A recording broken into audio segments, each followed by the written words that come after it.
Frank Lucas betrayed Bumpy Johnson. One phone call destroyed his empire in 7 days. The phone rang in Harlem, quiet as a hell breath. An insult traveled the wire. Bumpy Johnson listened, unmoved, knowing one calm decision would make enemies disappear or make loyalty bleed. The phone's ring cut through the quiet of Bumpy's office like a blade sliding along steel. Harlem outside hummed its usual rhythm. Footsteps on cracked sidewalks, distant shouts, the occasional slam of a door. But inside time stilled. Bumpy's hand hovered over the receiver, slow, deliberate. He had been expecting nothing. Yet here it was, a voice on the other end, sharp and hurried, spilling words that didn't belong to him, words that smelled of betrayal. He didn't flinch. He didn't curse. Silence was his first weapon. For a long moment, he just listened, letting the insult stretch thin in the air, letting the tension grow heavy between each syllable. Every second measured, every pause a question. Who thought they could challenge me so casually? On the street, corners that were usually alive with chatter seemed to hold their breath. Inside, Bumpy's associates waited, watching him, waiting for a sign.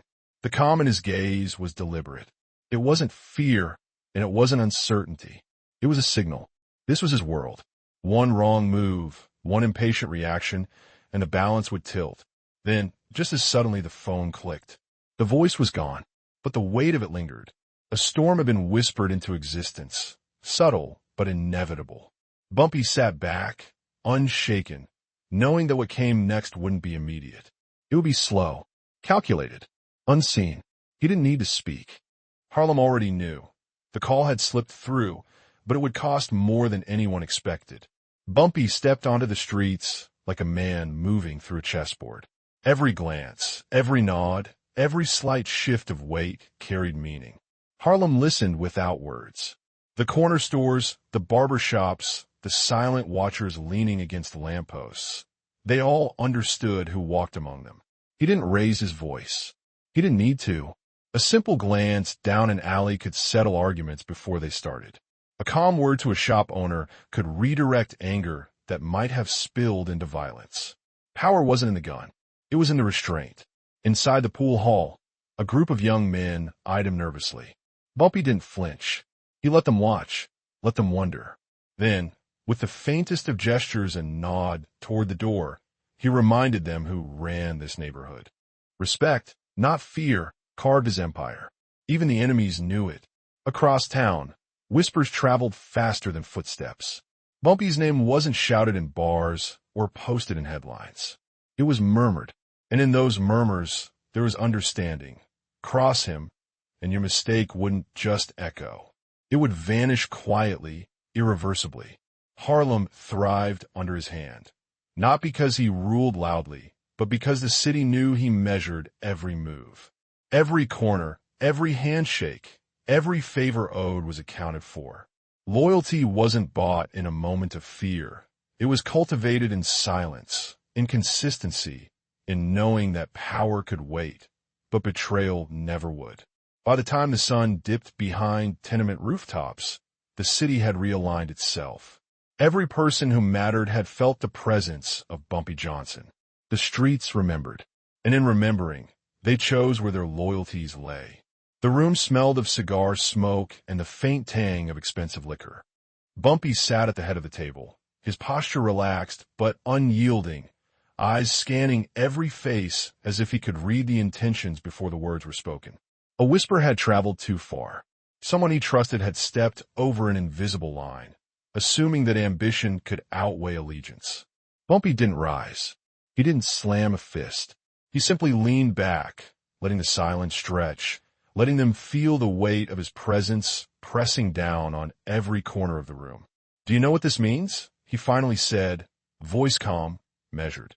Not loud enough to startle, but sharp enough to slice through pretense. The man across from him swallowed, unsure if the question was rhetorical or a warning.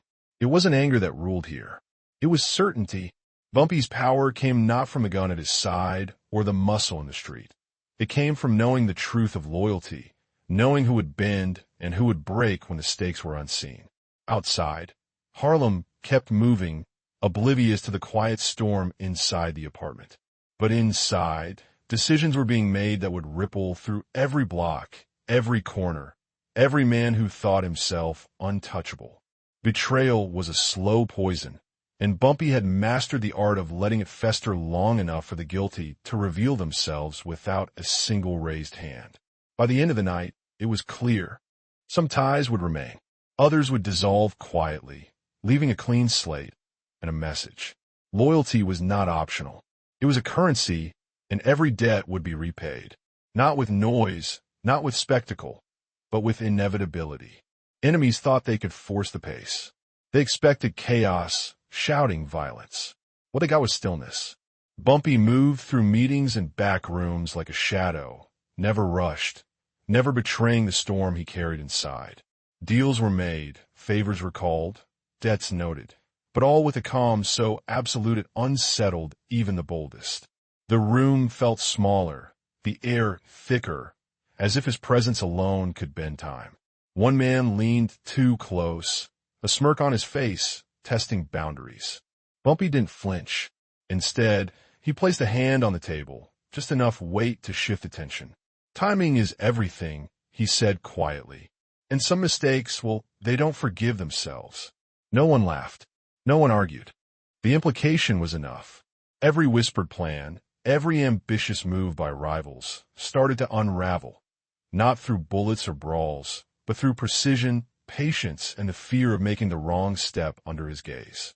Outside, Harlem's pulse remained steady, unaware that the game had already shifted. Inside, alliances were realigned. Friends leaned in. Enemies hesitated. Loyalty became a choice measured in silence, in observation, in understanding that the man who controlled this world rarely needed to raise a hand. By the seventh day, every move had been accounted for, every betrayal weighed.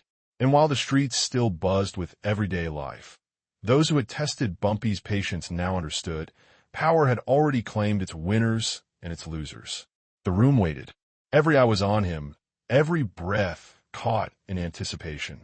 Bumpy Johnson didn't stand. He didn't pace. He simply sat, letting the silence stretch until it became a force heavier than any weapon. When he spoke, it was measured. Each word landed with the precision of a scalpel. No threats, no shouting, just certainty. This ends now, he said, voice low, steady, controlled. Not because I say so, but because it has to. The men who had doubted, who had whispered, who had miscalculated, their bravado evaporated. They shifted in their chairs, trying to find footing in a storm that didn't roar but moved with inevitability.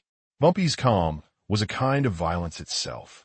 It dominated without striking, reshaped loyalty without drawing blood. He went through the room methodically, acknowledging who had remained loyal and who had wavered. A look here and nod there, decisions sealed with subtlety. The ones who understood the code of respect left quietly, unscathed but enlightened. The others left with a quiet weight they couldn't shake. No one argued. No one resisted. The truth was clear. Control had never required theatrics. It had required presence, patience, and the unwavering understanding that respect earned was more powerful than fear inflicted. By the time the doors closed, the lesson was written into the walls. Bumpy Johnson had spoken.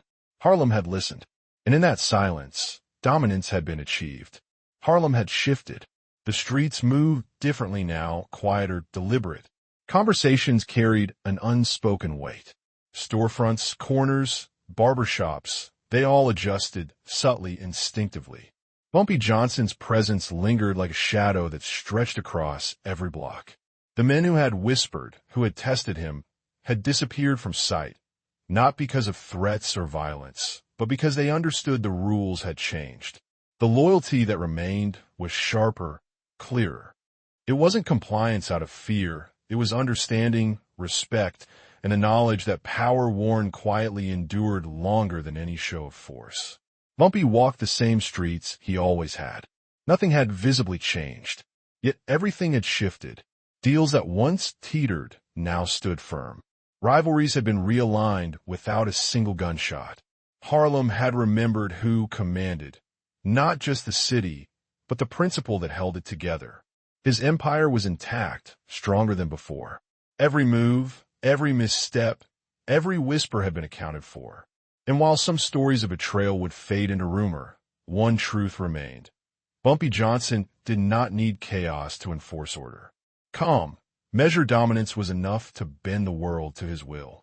As night fell over Harlem, the city breathed with a quiet reverence. A man had spoken, and the streets had listened. His legacy wasn't written in headlines or blood.